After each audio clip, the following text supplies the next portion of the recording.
This is where art and history collide, a portal to historic small town America where we uncover the moments in time that inspire my work. I'm Whitney Wido, your host and also your artist. And today, in this episode, we are going to time travel back to Great Falls, Montana, and the year is 1931. All right, so a little kind of preparation to this episode. Obviously, this episode is about this painting behind me, Through the Storms and Test of Time. It's an original oil painting of Great Falls in the 1931 on the fourth block. So if you're standing on Fifth and Central and looking towards the Civic Center, this is where this painting is. So I'm going to give you a short description for those who aren't watching. So you'll get a little bit of a auditory description and hopefully you can visualize it yourself. But I do highly recommend that you watch this episode because it's a lot of visuals, and I clip in newspapers, I clip in like old photographs, and it's just kind of fun to be able to see everything and tie everything in. And then you also get to see my beautiful painting, which is like the best part. Anyway, so there's that. And then I kind of want to talk about how I did the research for this painting. Lots of times when I do research, it's kind of nice because sometimes somebody has already compiled it for me and it's really quick and easy to find these things. This painting was a little more difficult. There wasn't a whole lot of like quickly researchable stuff on the internet on some of these buildings that I'm going to cover. So I ended up having to go through newspapers. For a lot of this research came from newspaper articles. And so it's just off of newspapers.com. I type in the year 1931, maybe type in a keyword, and then I scroll and scroll and read and read and read. And so that is how I came up with most of the research for this episode. How it's structured, obviously, the description, a little quick backstory on Great Falls as a city itself, and then we'll move into downtown a little bit, the history of that, then streetcars, a couple of the businesses. We'll go into a little bit deeper depth of the couple of the key players in this painting, and then the street layout, which businesses were where and what they were in 1931, and then a broader picture of what's going on in 1931 during the U.S. So let's just go ahead and dive into today's episode. All right, I'm going to set the scene for you and I'm going to read it. So you're going to see me looking down a lot. That's just because I've got a bunch of notes. All right, so this is a description of the oil painting. Through the Storms and Test of Time. Great Falls, Montana, 1931. A moment suspended between storm and stillness. From Fifth and Central, the city unfolds westward towards the Civic Center, where dark storm clouds retreat, leaving rain glistening on the avenue. A break in the sky lets a soft silver glow cast relief after the passing tempest.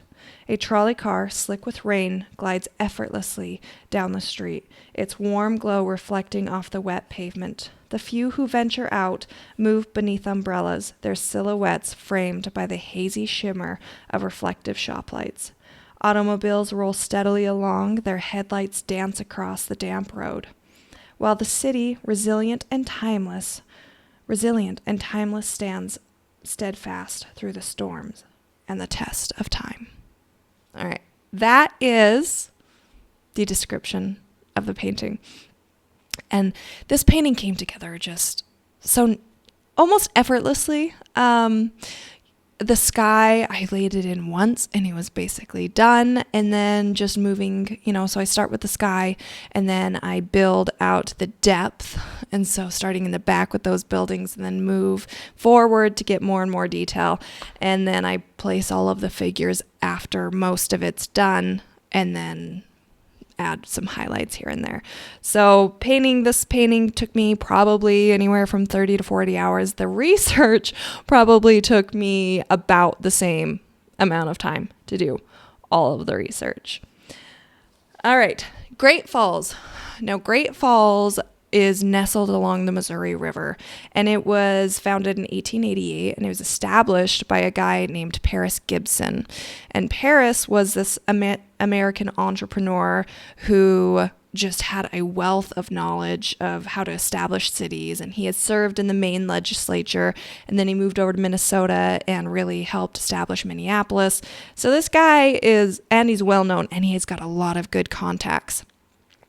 So when he moved over to Montana and he went and visited the Great Falls area, he noticed the potential that it had with the river and the falls. And so he realized that, hey, this is going to be a great opportunity to create a bunch of hydroelectric power. And so why don't we just establish a city here? And that's exactly what they did.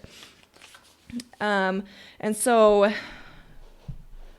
by the late 19th century, the railroads has come into town to be able to bring people and workers, and it started industrial ventures, including milling and smelting, started to happen around the area. And then, of course, the falls provided the crucial source of hydropower, which when harnessed, fueled the city and whatnot. And that is when it came to get its nickname, the Electric City. And yes, Montana has an electric city. It's not just Scranton, Pennsylvania, because that's what I think of is from The Office, because that's like my favorite show. But no, this electric city is in Montana, and there is no Michael Scott in this one. I'm sure that there was some Michael Scott characters looming around that time, but I just didn't find any. All right. So then we move up a little bit more in time, and we start seeing a lot of the establishments, like big buildings, start to get established in downtown. And these beautiful buildings were of the Victorian, Romanesque, and Classical Revival styles. And the population grew to about 15,000 people in 1900. And it continued to grow pretty dang rapidly. And between 1910 and 1920, the population ended up getting up to 24,000 people. And it really demonstrated the optimism of this growing downtown. And Paris also set up the city to be able to grow, because he really, again, noticed the potential for this city. And so today, Great Falls is Montana's third largest city. And it's maintained its historical charm throughout all of the years. The 20s, obviously, Great Falls had some pitfalls. There was droughts and locust swarms that wiped out a lot of the agriculture, but luckily they had a very industrial backbone to rely on, and so it didn't get hit like crazy hard. And then when the Depression comes around, lots of cities in the state of Montana noticed a giant downturn in population, with World War I, and then obviously the Great Depression and stuff. People just ended up leaving, but Great Falls didn't. Like, they continued to grow at a decently steady rate despite all of the turmoil that was going around in that time. And so now with downtown, it's pretty historical downtown, and it's really cool. If you have the chance, go walk Central Avenue, and you're going to see a lot of these beautiful buildings that are still there. And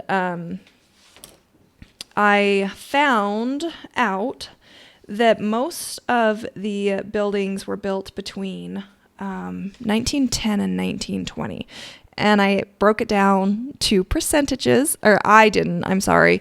I found somebody who did break it down into all the percentages. And so we're just going to run through that. It might get a little, boring with numbers, but who cares? I think it's interesting. All right. So 82% of the buildings that are in the Great Falls Historic District were built before 1952. And out of that percentage, that 82%, 10% were between 1886 and 1900, 30% were between 1901 and 1920, 28% were between 1921 and 1940. 14% is 41 to 52 in the years. 5% is 1954 to 1959. So obviously we're moving past that 82% now into the last remaining 18% of buildings that were constructed from the 52 to today.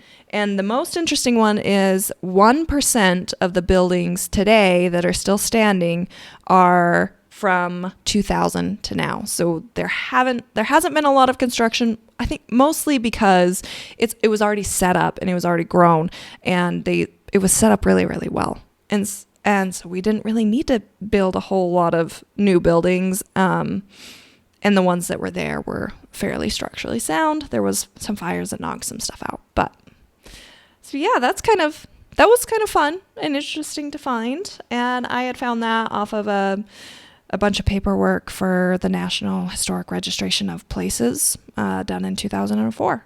So it's a big, giant, long paper that I had to read through. But it was well worth it. All right. So that's kind of Great Falls in a nutshell. Established 1888 by Paris Gibson, and also he partnered with the railroad tycoon James J. Hill, to really establish it. And Paris, he was the one that just established like downtown, and he had a ton of businesses downtown. Okay, so now we're going to move into the streetcars of Great Falls. It was a surprise to me. So I love to paint streetcars. Like that was one of the very first things that I really started painting. I loved the glow. I loved being able to have them rainy, and it was just very nostalgic, and I love the streetcar. And if I were to say picture a streetcar and where is that streetcar, you would most likely say like San Francisco. I mean, that's what I thought anyway.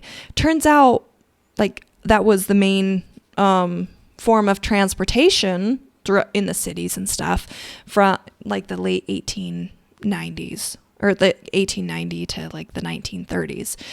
And every major city in Montana had a streetcar, which I thought was quite interesting. And then fun fact, Missoula is the town that ran their streetcar the longest, and they still have one of its historic streetcars in a museum in Missoula. And so you can go and see that, and it's pretty cool. I'm blanking on the name of the museum. It's like Fort something. Just right on the south end of Missoula. Okay, so in 1887, the first streetcar came to town, and that was pulled by horses. So it was a horse-drawn streetcar, and it ran up and down Central to 7th Street only 3 times a week. So if you wanted to catch this, you had to, check your schedule. It only happened 3 times a week. And then in 1890, the first steam engine steam-powered car came to be. And then a year later, the electricity came. And so the electric-powered car started in 1891, and it ran 5 times a week. Or I'm sorry, it ran 30 in 30-minute intervals. And then they had by 1910, there was 10 miles of track, and they ran 20 cars.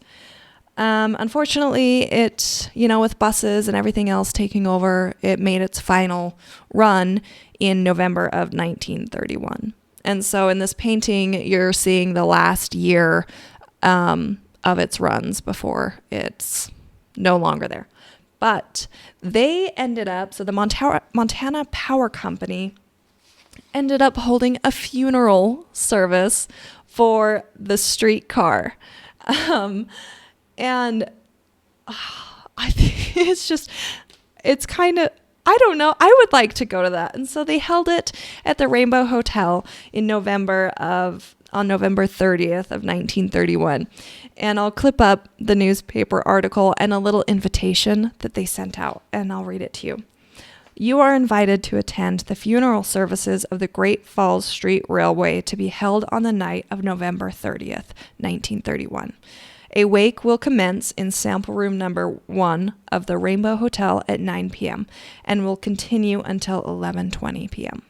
The last sad rites will then be held on a special streetcar, which will be the last one to travel over the Boston Heights route before abandonment. And so there was several people, obviously, that came out to this. Not several. There was quite a bit of people that came out to this, and they. Let me just double check my notes real quick. I know I wrote it down. They held the funeral service, and then I'm sorry, I'm trying to find my little note. Okay, whatever. They had so they met and they talked about the streetcars and the history of it and the glory days, and then at 11:20 they boarded all of the passengers on, and they had a violinist and an accordionist that would play music on that last ride, and then the passengers were also singing on the last ride. And when I was reading this, it really reminded me of the Titanic. You know, I don't, obviously, probably because when it's going down, the musicians start playing music, but that's kind of what it reminded me of. And so a little bit, I would imagine, an emotional moment to these magnificent streetcars. But yes, that is the history of the streetcar. And Great Falls was nice enough to give it a funeral service before completely abandoning them, which I thought was nice. Okay. Now we're going to talk about the Johnson Hotel. Now, the Johnson Hotel sits at 419 Central, and obviously it's a key player in this painting. And so it was built in 1920, and it was designed by George Shanley, who also designed the Rainbow Hotel, which I just talked about, and the Park Hotel. And the Park and the Rainbow and the Johnson, they're all still there today, so you get to go and see them if you would like. So Pete Johnson was an immigrant, and he landed in Seattle. And then what this guy did is he walked to Butte in 1883. He just trekked on over in 1883. I don't know if he was with anybody. I'm sure he was. I couldn't imagine him going alone, but that's what he did. So he landed in Butte, and he worked in the mines there. And then he decided to move to Great Falls in 1886, where he worked in a coal mine at the Sand Coulee mines. In 1887, him and his wife Anna started a homestead in the Tiger Butte County, and it became a very successful cattle ranch. And then he decided to build the Johnson Hotel after that.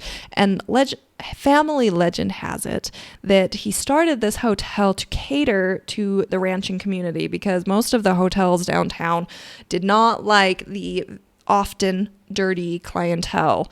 And so Johnson wanted to serve his community, and that's what he did. And it is still there. Okay. Now, moving on to the Strain brothers.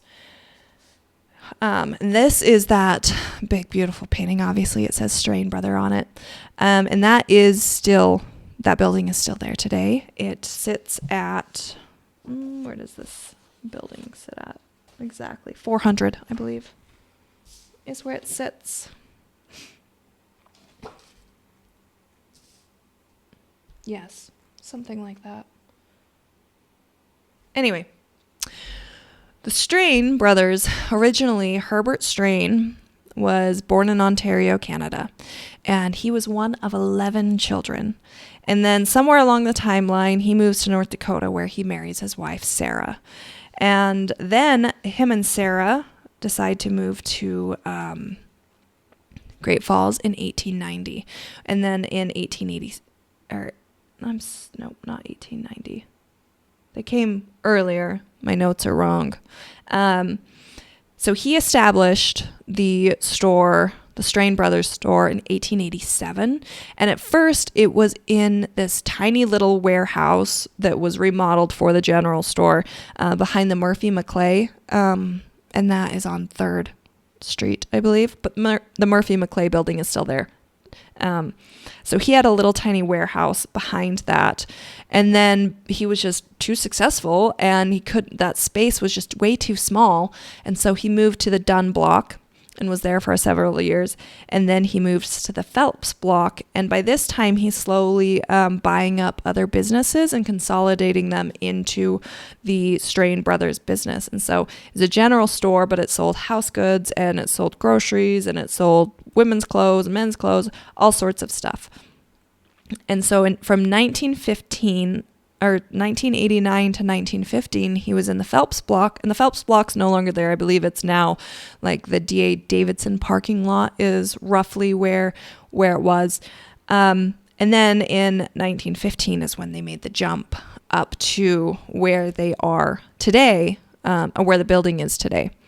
So unfortunately in 1913, Herbert dies, so he doesn't get to see the jump up to this new store. But his brother comes along and he runs the business for quite a while.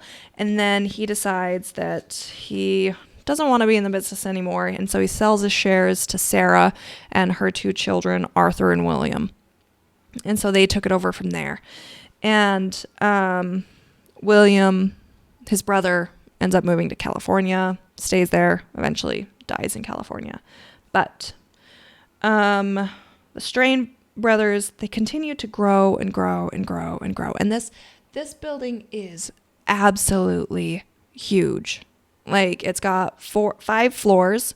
So, and it was beautiful. It was magnificent. So on the first floor, you would walk in and it was this gorgeous space, well lit, well ventilated. There was the women's and children's glove department, and the underwear and hosiery and stuff like that on the first floor.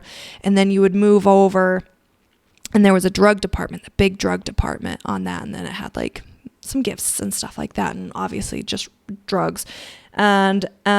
And then the second floor is the ready-to-wear department. And so obviously they have all these styles and mannequins and stuff. And so you can go and pick through. And it was very fashionable women's wear, and also men's and children's wear in there. And on the second floor also housed a beauty salon, and it had 6 chairs. And then there was house furnishings, that also were sold, big luggage, a bargain department, a toy department, a candy department, then the grocery, of course, department. And then on the third floor, there was a tea room.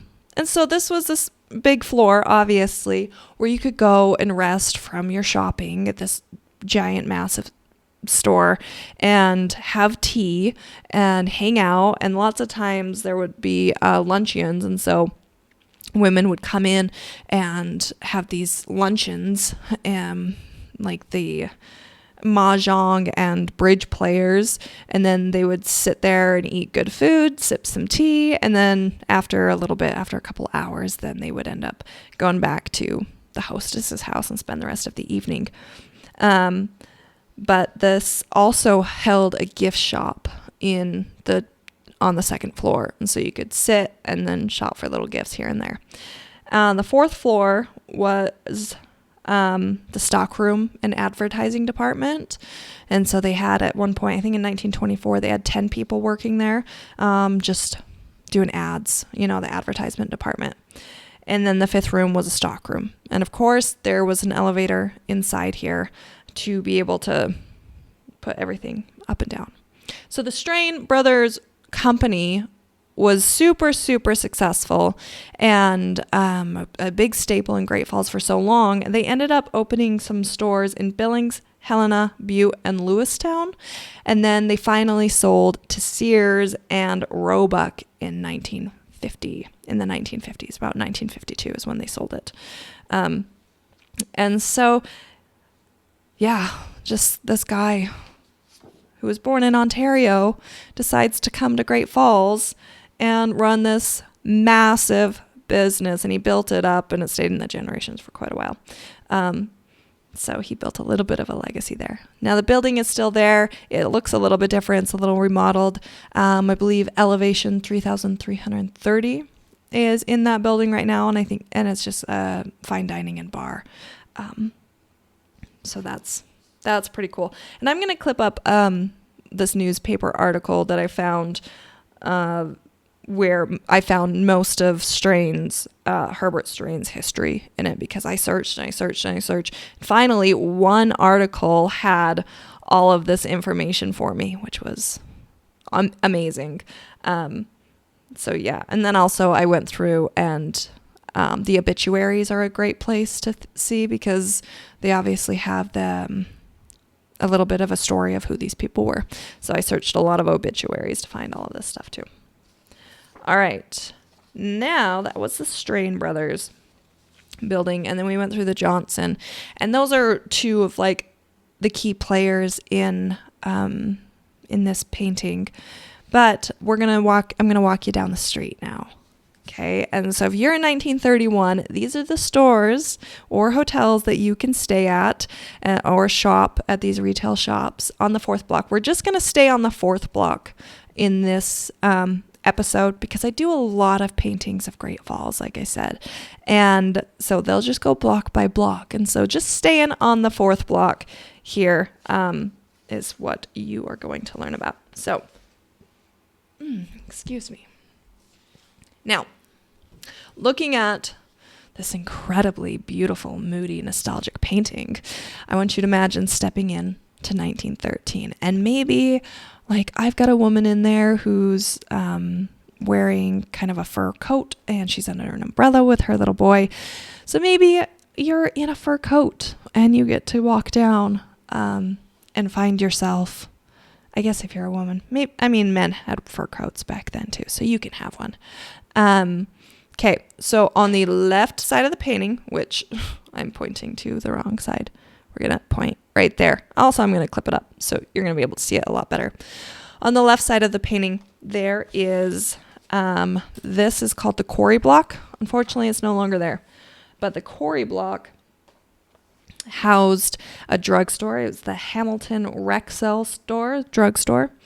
The Dutch Shop, which was a restaurant. And the Quarry Hotel, which is on the 2nd floor. And then Cran's Flowers was a nice cute little flower shop, and the Y&B store. I don't know exactly what that store is. Granted, I didn't do a whole lot of research on what that store is, because I didn't put it in. The sign isn't in the painting, so I didn't do a bunch of research on that.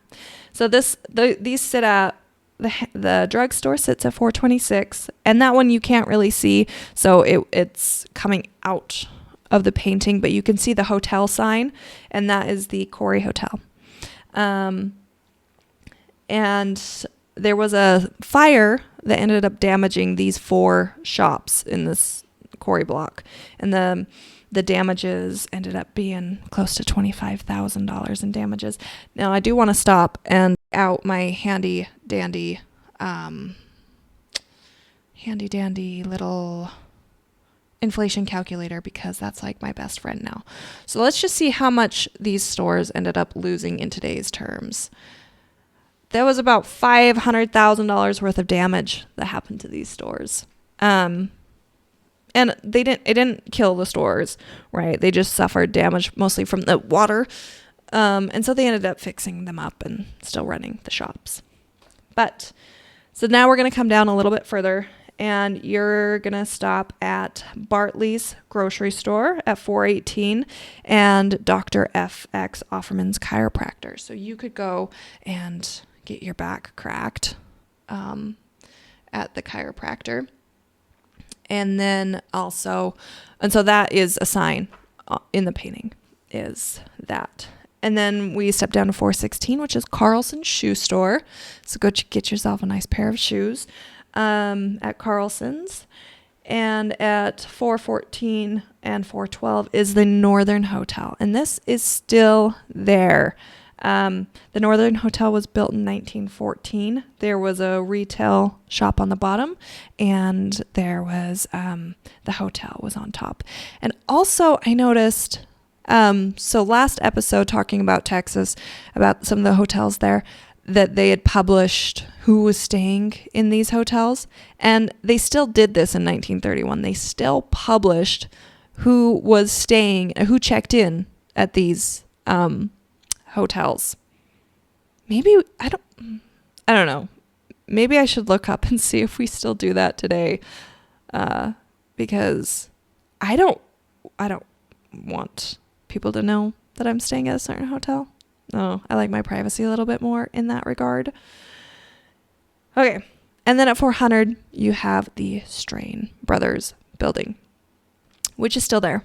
So go there. So yes, you can go and have tea in your fur coat with your girlfriends and on the 3rd floor and hang out and then go play bridge with your ladies afterwards.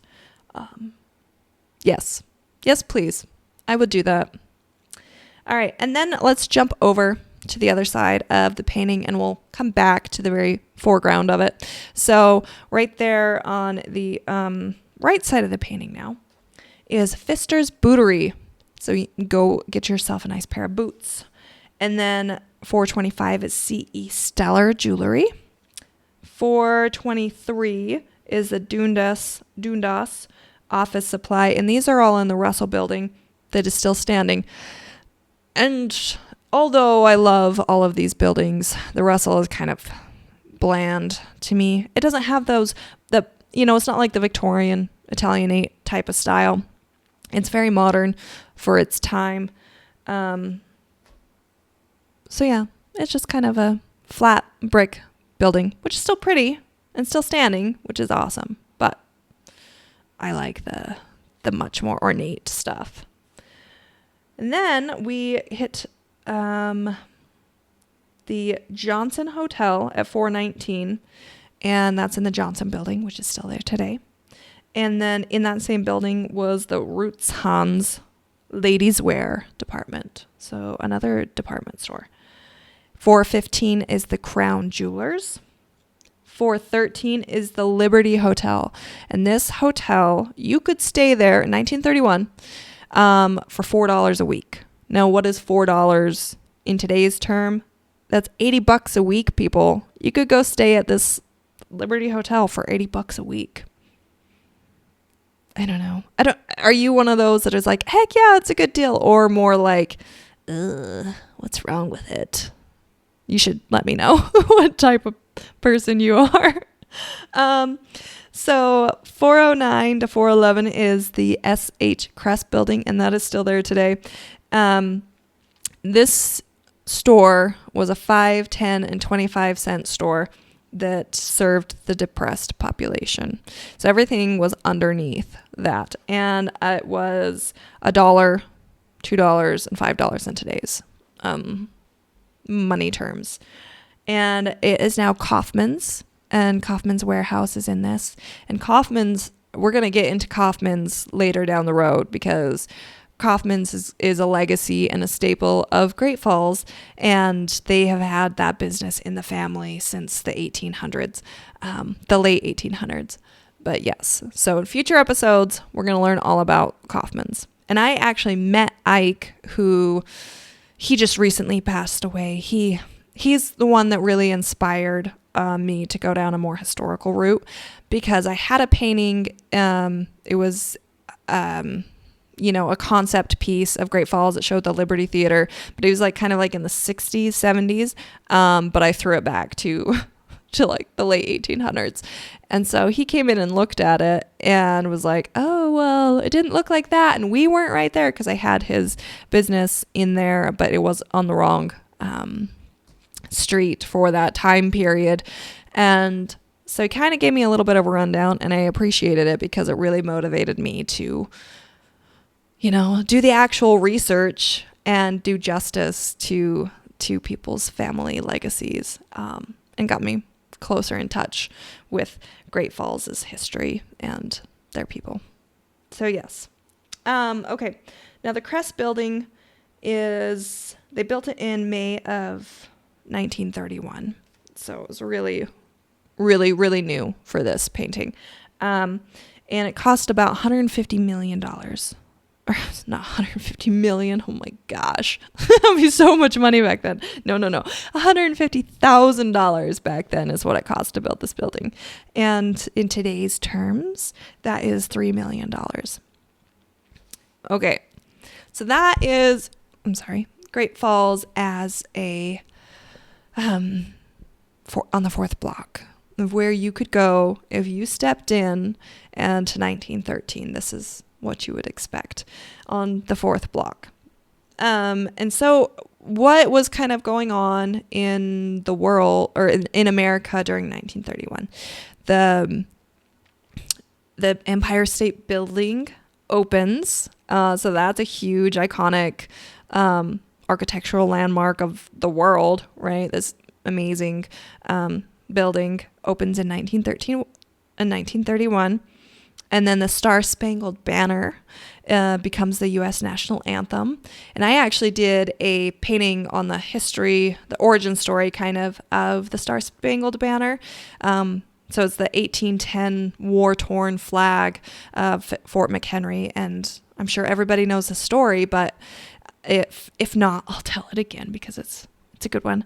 So in 1810, the War of 1810 happens, and the British come over and they start bombing Fort McHenry, and they were bombing them, and all night, like, the flag would start to fall, and so men would jump and to hold on to the pole and keep it upright, and so after all of the bombardments in the morning, when all of the smoke kind of cleared, the flag was still standing. And it's a really big, just a tribute to, we can go through a lot of shit, and we have been through a lot, like literal hell. And, when the smoke settles, the dust settles, we're still going to be okay. We're going to still stand up, still stand. So that's pretty cool. You should check that out on my website. It's called Through the Perilous Fight. And it's good. It's great painting. I've still got prints of it. The original is sold, but if you want prints of that painting, I've got them on my website. Okay, little tangent off of a little personal advertisement for myself. We go to Babe Ruth, and you should know who Babe Ruth is, right? This famous baseball player. In the year of 1931, on an August 21st, he hit his 600th home run. Whew. That's awesome. What a legend that dude is. Okay, and then broader spectrum, the Great Depression is, looming during 1931. And that happened in 1929 because of the stock market crash. It was a banking failure. And we didn't get out of it until 1939. And World War II is what pulled us out of that with all of the manufacturing and stuff that needed to go towards the war effort. Now, money, we always like to talk about money because it's interesting. A gallon of gas was 17 cents back in the day, which equivalent today's terms is $3.40. So 1931, it's about $3.40. Today, it's about $3.14 as of today. And that's nationwide. Then the average lifespan goes for men is about 59 and for women is 63. And we talked about it last time in the Austin piece about the average lifespan was 50 and 54 for men and women in 1913. So let's jump up 18 years and we gain 9 years on our lives, which is great. And today the average lifespan is 77. So still not amazing back then, but it was on the rise. Robert Duvall was born in 1931. That's the actor. And my favorite movie of his is Secondhand Lions. And then the unemployment rate for 1931, again, Great Depression, was 15.9%. And today we are sitting at 4%. So nowhere near the recession times and job loss of 1931. So that's good news for us. And then the average wage back in the day of 1931 was $1,850. Now, again, this is just average Joe Schmo is making $1,850 a year. And translate that to today's money, buying power, is about $37,000 is what you would be making. And then jump all the way up to 2025. The average Joe Schmo is making about $66,500, which I told you last episode that it was like $150,000, and I just couldn't believe it. Yeah, that's because you can't believe that. Don't trust what I said on the last episode. I have to fact check myself, because it was just like, there's no way people today are making $150,000 like Joe Schmoes. No way. Yeah, no, I was way off. So I am correcting that error that I made last episode. All right. So to wrap up the Great Falls and on the 4th block on Central Avenue, kind of what it was. As we reflect on 1931, it's evident that Great Falls was a city in transition, honoring its rich history while embracing the future. From the heartfelt farewell to its streetcars to the resilience of its communities and industries, Great Falls exemplified determination and adaptability, which it did. So even though you have that big storm in the back, kind of the reality was going on, the glow of the street is a little glimmer of hope for the future that they got out of. And it was still a beautiful time, even though it was a hard time. So where can you buy this painting if you would like to own it? Let me just take a drink of water real quick. My throat is climbing up.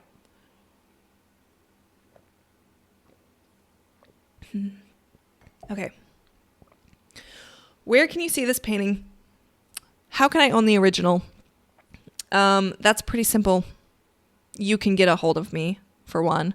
That's how you can own it. But it will be on display in Great Falls at the Out West Art Show. I have a room in the Heritage Inn, number 268. And I am sharing that room with the beautiful Molly Sims, who is a wildlife artist. So come to the room. Come check out this painting. Buy this painting if you can. And if you can't, I will have prints of the painting online on my website. And I have also got some other merchandise. I've got puzzles, which are fun. And they all come with the little historical fact sheet that you get from this painting. So yes, it's March 20th through the 22nd in Great Falls, Montana. That's where I'll be. You can meet me. You can see the beautiful painting and also see a few more that I have of Great Falls and Bozeman and Helena. So yeah, I just want to I just want to say thank you very much for sticking around this long so far to learn about the history and to travel back in time to 1913 with me. I really appreciate it. And you can find me on my socials at whiteofine.art. On Instagram, Facebook is just whiteofine.art. I do have a TikTok that's whiteofine.art. I don't post a whole lot on there quite yet, but I did in the past, so that might be kind of fun to go and scroll through some of my earlier stuff. My website's whiteofineart.com. You can get prints and puzzles and commissions and all sorts of stuff through that. My information's there. You can contact me. You can also message me or drop a link in the comments for, if you have a special project and if you would like to see certain towns painted in the nostalgic impressionistic style that I do. But yes, how many times do I gotta say, I'm sorry. Thank you again for being here with me today on this episode of Where Art and History Collide. I'll see you next time.